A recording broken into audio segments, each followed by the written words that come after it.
Hari ini kami dari Kementerian Investasi akan menjelaskan tentang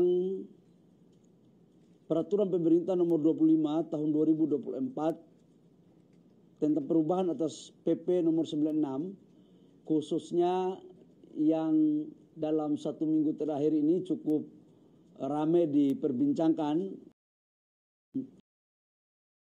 ya, terkait dengan pembagian IPK dan dilanjutkan dengan IUP kepada organisasi-organisasi keagamaan yang mempunyai badan. Ada latar belakang kenapa ini diberikan. Yang pertama, kita tahu bahwa Indonesia merdeka dan mempertahankan kemerdekaan Indonesia itu hampir semua elemen masyarakat ikut terlibat. Dan ada organisasi keagamaan, baik Muhammadiyah, kemudian induk daripada gereja Protestan, induk daripada gereja Katolik, Buddha, Hindu.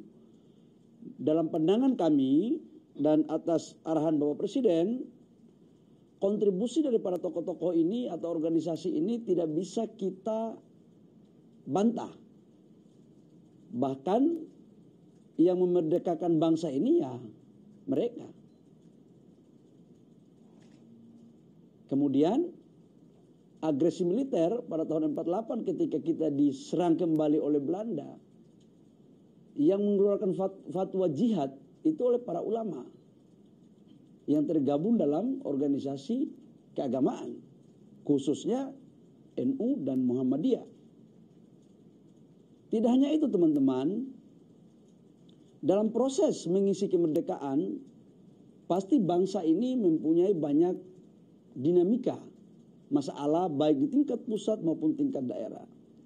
Contoh katakanlah ada konflik di Ambon antar agama waktu itu, yang menyelesaikan tokoh-tokoh agama. Ada NU, ada Muhammadiyah, ada tokoh-tokoh gereja, ada tokoh-tokoh dari Buddha, Hindu. Konflik Poso, bencana di Aceh, dan hampir semua peran serta dan kehadiran daripada organisasi-organisasi keagamaan ini sangatlah signifikan. Bahkan mereka kadang-kadang lebih duluan daripada pemerintah. Dalam perspektif itu kemudian, kalau kita kembali kepada pasal 33 tentang kekayaan baik darat, udara maupun laut itu dikuasai oleh negara dan dipergunakan untuk kesejahteraan rakyat sebanyak-banyaknya. Dalam perspektif itu kemudian kami berpandangan bahwa organisasi keagamaan ini juga merupakan bagian aset negara dan mereka mengurus umat. Tetapi apa yang terjadi? Mohon maaf,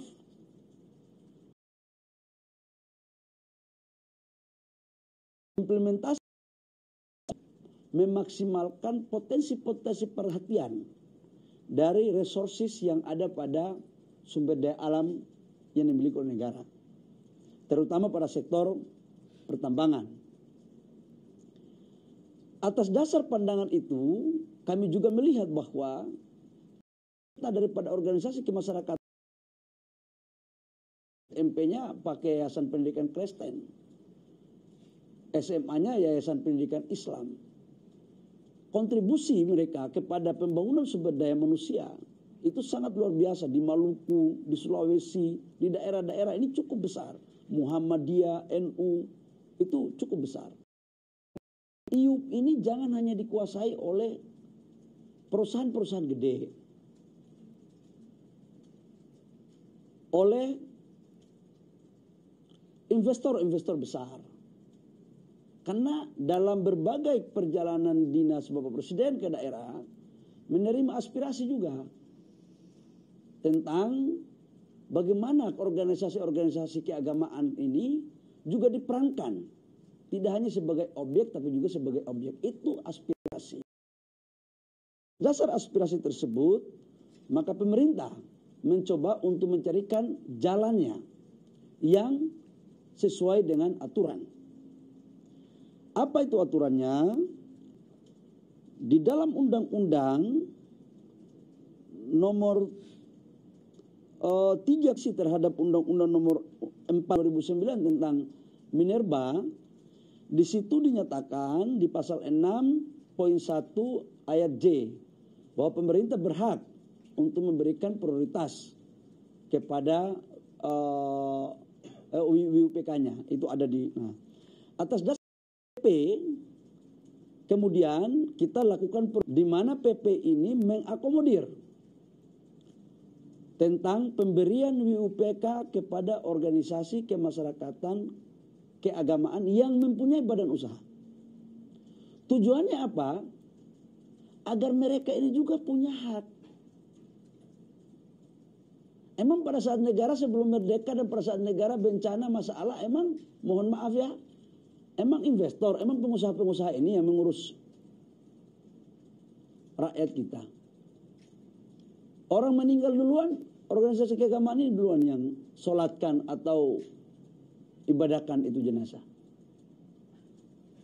Saya melihat dari berbagai dinamika yang ada, pasti ada yang merasa bertanya karena belum tahu tentang substansi. Itu latar belakang.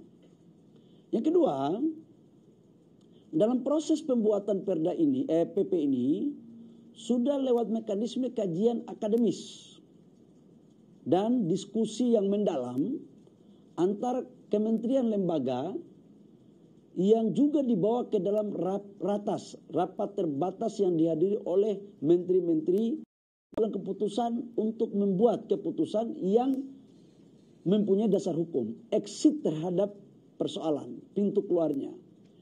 Dan PP ini sudah diparaf oleh seluruh kementerian teknis termasuk ESDM. Saya ulangi, PP ini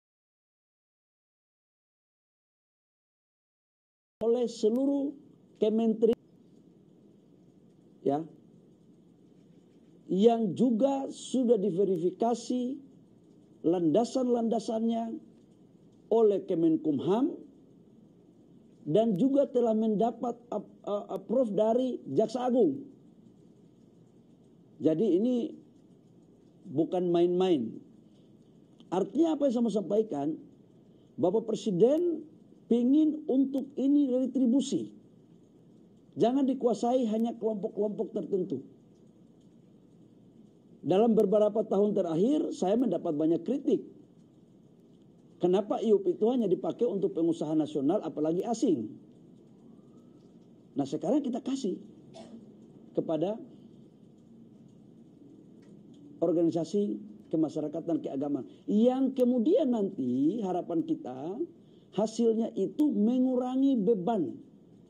Dan sekaligus untuk menjalankan program-program keumatan, program-program kemasyarakatan, baik di pendidikan, kesehatan, sosial, ataupun bisa karena mereka kan langsung menyelesaikan persoalan-persoalan, mohon maaf, saudara-saudara kita yang belum mampu atau yang membutuhkan, mereka kan paling baganda terdepan.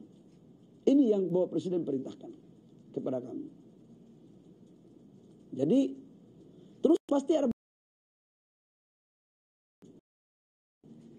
nggak punya profesional di bidang itu.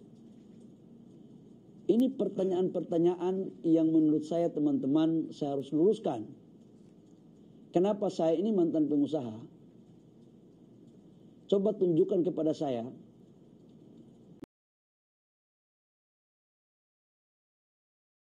Ini tiba-tiba lahir pertama langsung dia kerja tambang. Pemegang-pemegang IUP ini sebagian dikerjakan oleh kontraktor. Tugas kita adalah pemerintah, setelah IUP ini kita berikan kepada organisasi-organisasi kemasyarakatan, maka kita carikan partner. Di ini tidak dapat dipindah tangankan. Ini sangat ketat loh, nggak gampang. Sebab IUP ini dipegang oleh koperasi-koperasi organisasi kemasyarakatan.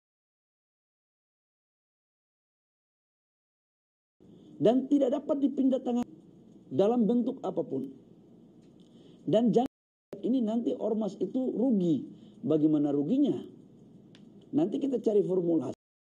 Kontraktor yang mengerjakan itu adalah kontraktor yang betul-betul profesional dan tidak boleh ada konflik of interest dengan pemegang izin PKP 2B sebelumnya.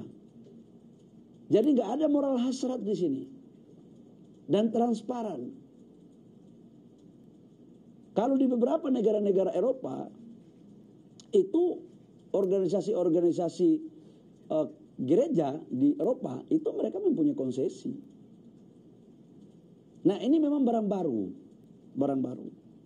Dan ini adalah pikiran yang mulia, pikiran yang muncul dari hati, dan pikiran yang sehat, yang lahir dari Bapak Presiden, kemudian mendiskusikan dengan kami menteri. Jadi kami menjalankan apa yang menjadi pikiran besar dalam rangka redistribusi. Sekali lagi, ini kita lakukan dalam rangka pemerataan.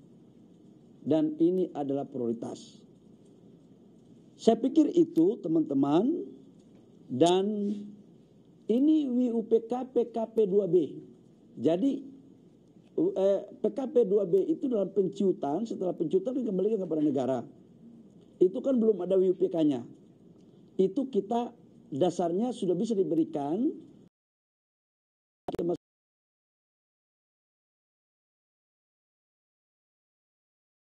Katakanlah, mohon maaf ya, contoh NU yang sudah kita lihat. NU mendapat, tapi NU membuat usaha.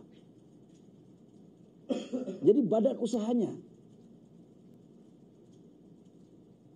Nah, nanti dikelola secara profesional. Saya juga sudah membaca beberapa rilis dari pengurus besar Nahdlatul Ulama, dan betul, mungkin kalau tidak salah minggu besok sudah selesai ya Pak Edi ya.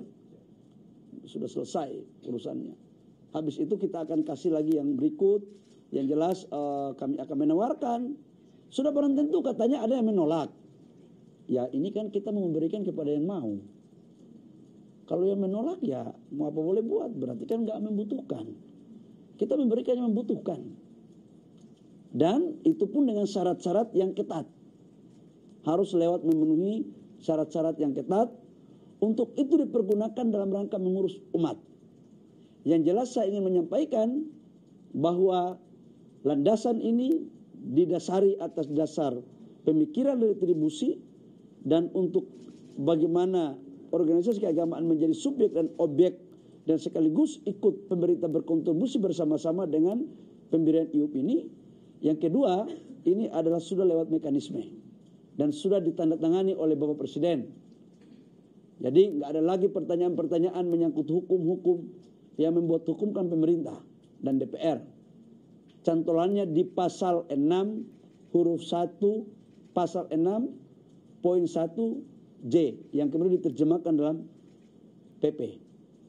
Dan sekaligus PP ini juga akan menjadi rujukan dalam rangka proses perpanjangan daripada PT Freeport Indonesia. Karena Freeport Indonesia sekarang sahamnya sudah 51% oleh negara. Jadi Freeport Indonesia ini bukan lagi Freeport asing, ini sudah Freeport Republik. Masa kita perpanjang kita punya aja susahnya minta ampun. Yang kedua, opsi daripada perpanjangan salah satu itemnya, kebetulan saya adalah tim negosiasi dengan Freeport, dengan beberapa kementerian teknis, termasuk Menteri SDM, Menteri Keuangan, Menteri BUMN,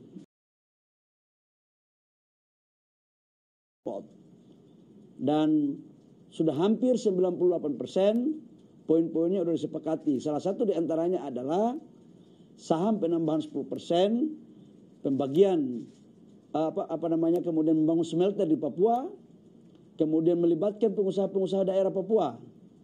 Jangan pengusaha Freeport ini dari gunting kuku sampai gunting rambut semua pengusahanya dari Jakarta.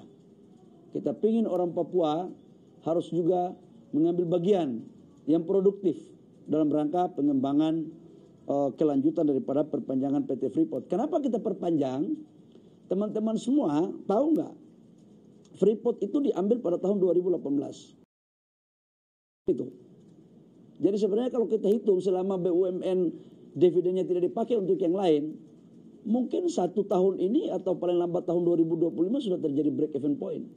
Nilai valuasi Freeport sekarang sudah melebihi dari 20 billion US dollar. Nah sekarang Freeport itu kita kerja sudah di underground, di bawah tanah. Saya kemarin bawa Presiden ke sana. Dan puncaknya nanti di 2035, pasca 2035 itu produksinya turun.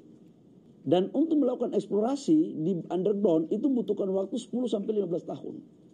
Jadi kalau tidak segera diantisipasi sekarang, maka pada tahun 2035 maka tidak ada eksplorasi dan potensinya ya cadangan tidak lagi akan dihasilkan produksi. Kalau seperti itu siapa yang bertanggung jawab? Jadi insya Allah kalau sekarang kita sudah 51%, potensinya kita tambah lagi 10%, 61% milik negara yang sahamnya terdiri dari BUMN dan BUMD.